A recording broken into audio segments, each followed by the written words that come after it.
আমি সুজয়, আর এটা আমার একার গল্প নয়, এটা বহু আমার মতো সুজয়ের গল্প, অর্থাৎ মধ্যবিত্ত ব্যক্তি বা ছেলের গল্প।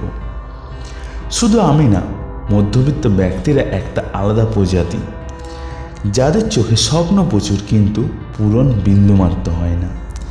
ইচ্ছা প্রচুর থাকে কিন্তু অনিচ্ছাগুলো কোনো মতে তারা প্রকাশ করতে পারে না। এরা কারোকে না বলতে পারে না, নিজের বলতে এদের কেউ থাকে না। এরা এক এবং অদ্বিতীয়। এদের পকেটে টাকা থাক বা না থাক, এদের সম্মান, লোকলজ্জা আর ভয় প্রচুর থাকে। এরা সহজে কাউকে কিছু বলতে পারে না, নিজের রাগ প্রকাশ করতে পারে না, পরিবর্তে নিজের ক্ষতি করে নিজের রাগটাকে কন্ট্রোল করে। এরা নতুন কিছু করতে পারে না যদি লোকে খারাপ বলে। এরা বাইরে মুক্ত বাতাসে পান খুলে জোর করে হাসতে পারে না যদি লোকে শুনে ফেলে।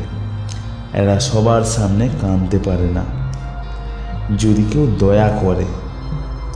মধ্যবিত্ত এমন একটা প্রজাতি যারা না ধনী না গরিব।